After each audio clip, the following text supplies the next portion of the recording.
I recreated 5 of Ryan Trahan's thumbnails to see what I can learn from them and figure out why they work so well.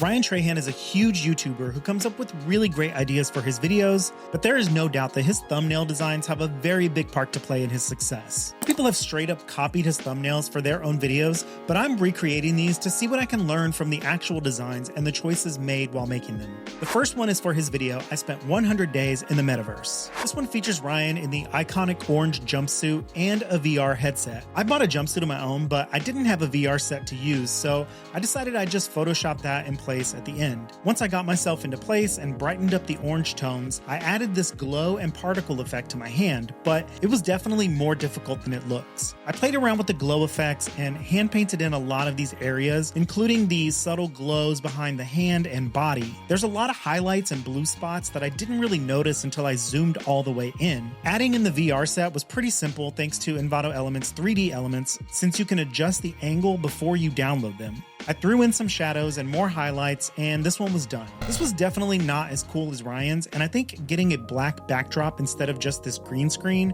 would have really helped make this a lot easier in the long run. The second one was for his video titled, I Spent 100 Days in Grand Theft Auto. This one's a lot brighter, but also contains the VR headset and a big stack of money, which luckily I did have this prop to use. I did my shoot, but I did have to shoot me and the hand with the money separately to get a better view and a perspective that was closer to what Ryan had. I changed the color of my shirt to white to match the original. I grabbed some images to compose the background and noticed that these are actually hit with some motion blur. It took me a second to get everything cut out in a way that would work, but once I did that, it just took some testing for the layout and making sure that each piece faded into the background to give it that nice, atmospheric look from the original. And then I started photoshopping the headset on. When I looked at this again, I started to question if this is a real VR set that he used. I double-checked Google to see what real headsets look like, and checked to see what he was wearing in the actual video, and that's when I was certain that real headsets do not have these eye cutouts. I don't know what he used, but I was definitely sure that the eye holes were a choice. It makes the photo more interesting and adds a layer of soul to the image. Being able to see his eyes, or even just what you perceive to be his eyes, connects you more with him in the thumbnail. I went ahead and made some fake eye holes to match on my version, and I really think it sent it over the edge. The next thumbnail was for this video, I survived 50 hours in 2D.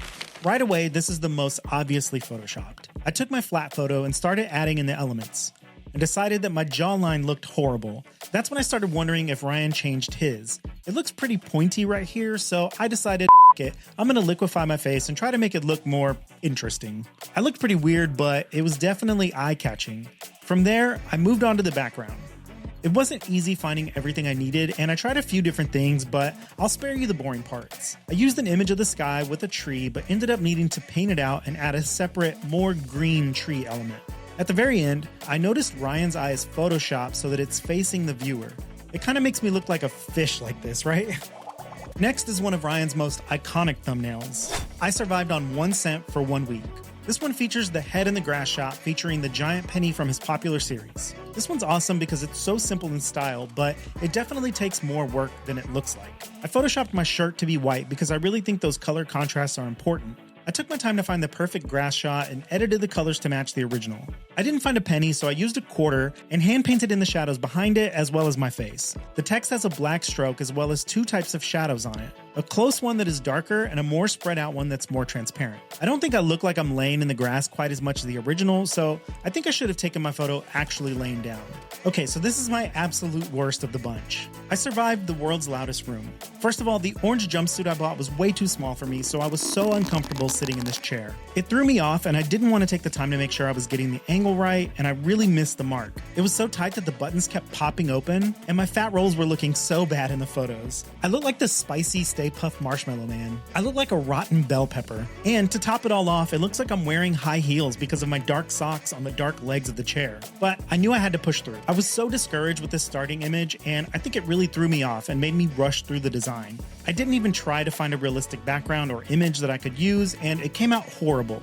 I was so frustrated trying to make this look good, and I did not succeed. And to be honest, I barely even tried. I basically gave up, but I was happy to have learned a different lesson here. When you're doing this seriously, the perfect thumbnail takes time. Getting the shot of this in camera was probably the absolute best way to go. If you can get a shot on location of your video, do that. And stick around until you get the right shot. If you're not feeling it when you're shooting, that's definitely going to translate to the final product. Ryan's thumbnails are almost all perfect, and looking at them after this exercise, I can see why. The time and effort of getting the perfect photos to start with are a huge part of that, but also the attention to detail and adding in extra elements with Photoshop and making sure that they're overly humanizing are all super important here. It's great to see the combination of all of his hard work paying off on his over 10 million subscriber channel. Let me know what you guys want to see me recreate next. Thank you guys so much for checking out my channel. Don't forget to hit like and subscribe so you can see what I do next. You can also follow me on Instagram at NickQ, TikTok at NickQ83, or check out all of my fonts and other things that I sell on my website, nickqart.com. All right, that's it for this one, and like always, we'll catch you on the next one. Bye.